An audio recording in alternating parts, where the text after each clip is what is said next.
Uh, Big ball, fat, making my end. Fucking big killer, big. I can feel it coming in the air tonight. Hold on.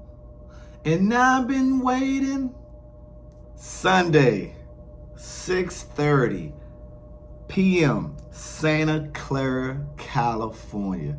NFC Championship game between the Detroit Lions versus the San Francisco 49ers. Let's talk about it.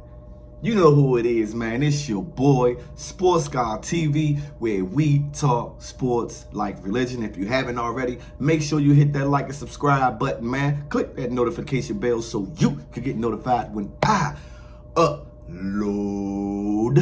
Share the content, jump in the comments. Let's get it cracking. Yes, sir. NFC Championship game. You got the 12-5 Detroit Lions versus the 12-5 San Francisco 49ers, who are at home and are favored by 7 points. You dig? The Lions are 6-3 on the road. San Francisco is 5-3 at the house.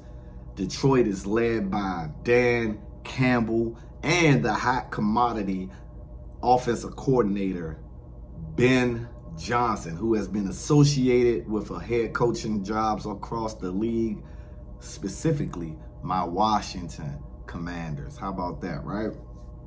And then you got the San Francisco 49ers, led by an ex-staff member, assistant coach for the Washington Redskins, Kyle Shanahan. Now, you got the Detroit Lions, who have not ever reached a Super Bowl appearance, right? The last time they was in the big game, meaning the NFC Championship game, was in 1992 versus who? My Washington Redskins, who thrashed the Detroit Lions by 31 points, right? And then you got five-time Super Bowl champion San Francisco 49ers, who have appeared in the Super Bowl 7. So they won 5 out of 7 Super Bowl appearances.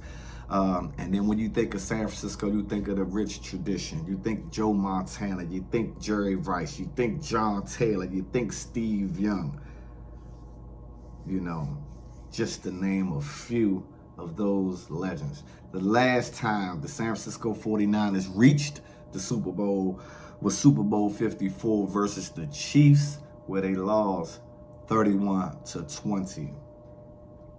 Now, the San Francisco 49ers could be without superstar wide receiver / running back, Mr. Mechanic himself, Mr. Do-It-All, Deebo Samuel, has a 50-50 chance to play in this game.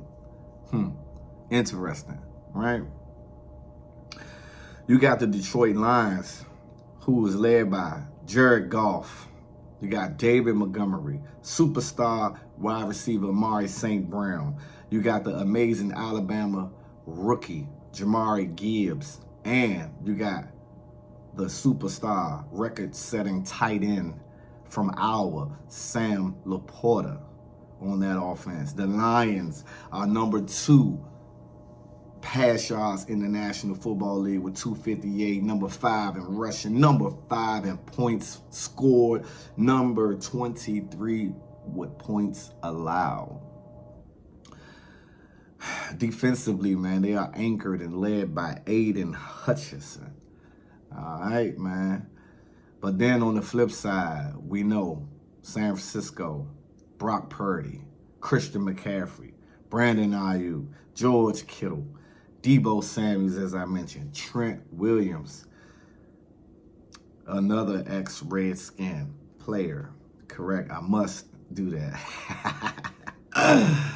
And then defensively, man, they led by Fred Warner, Nick Bosa. You got Tyrarius Ward, Chase Young, another Redskin player, Armstead, Hargrave, and Mr. Gibson Jr., Tashawn Gibson Jr., right? The last time, this is the second back-to-back NFC Championship appearances. 49ers were battered and bruised in the last one, and they lost to the Philadelphia Eagles, who eventually lost to the Kansas City Chiefs. Man. This is their third NFC Championship game in 4 years, meaning the San Francisco 49ers. If Deebo Samuels is not going to be able to suit up and play or not be able to give that 100% effort, you got Juwan Jenkins, who was going to have to step up big time in this contest for the San Francisco 49ers. Now, keys to victory for the Detroit Lions is really simple. Pressure Brock Purdy. Yes, Brock Purdy is leading in a lot of statistical categories, especially the passing rating and things like that. And he's been mentioned in the MVP conversation. So has Christian McCaffrey. If you pressure Brock Purdy, well, the conditions last week were, kind of bad, raining a lot. But if you put pressure on Brock Purdy, mind you, he's Mr. Irrelevant. He's going to a second straight NFC Championship game, but he's still young. Now, Detroit doesn't have a great pass defense at all. But if you're getting pressure up front, if you're blitzing him, if you're disguising some blitzes, and if you're pressuring him with your front four, then you can make Brock Purdy a little antsy in the pocket, a little nervous. You can force him to be erratic. You can force some throws that Green Bay could have capitalized on last week, a potential pick six and then another interception. You can force him to make turnovers. Another key to victory, man, turn Jahmyr Gibbs loose. The Lions have their own version of thunder and lightning. Ron Dane and Tiki Barber. You know what I'm saying? With David Montgomery and Jahmyr Gibbs. Turn the young lion loose. Amazing. One cut running back. Speed. Vision. Get him in the open field. You have some problems, right? And then another key to victory for Detroit, man, it's all or nothing. You guys have never been to the Super Bowl ever in the history of your franchise. You got to take chances. Ben Johnson, Dan Campbell, he's known to gamble, though. I give him that. But offensively, Jared Goff is going to have to be pinpoint sharp. He's going to have to take chances offensively. Defensively, Aaron Glenn, you're going to have to take chances, buddy. The only way you're going to beat the San Francisco 49ers team is to be aggressive.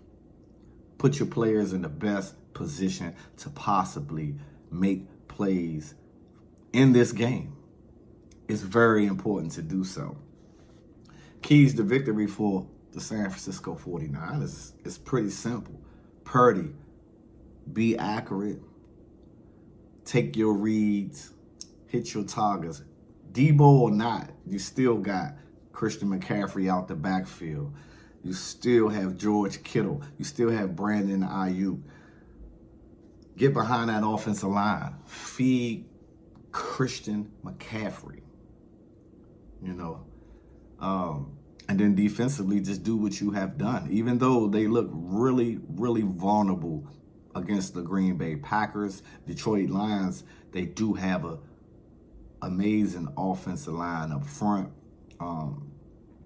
But they have to be aggressive defensively and make sure that they tackle in the open field, because Detroit has those players that can make plays in the open field and can change the outcome of a game in the blink of an eye. All right, like I said, San Francisco is favored 7 points at the house. And this is strange. I feel like San Francisco can win this game and should win this game on their home field.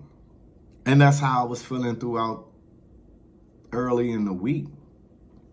But as the time and the game gets closer, from a betting standpoint, I like the 7 points for the Detroit Lions. And I will take that 7 points that they are giving the Detroit Lions from the betting aspect of this game. Give me the Detroit Lions plus the 7. History is in the making for the Detroit Lions. Everything lines up for those guys to steal one in Santa Clara.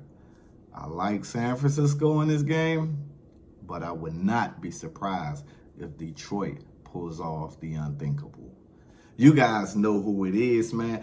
It's your boy, Sports God TV, where we talk sports like religion. And I'm out. Until the next time.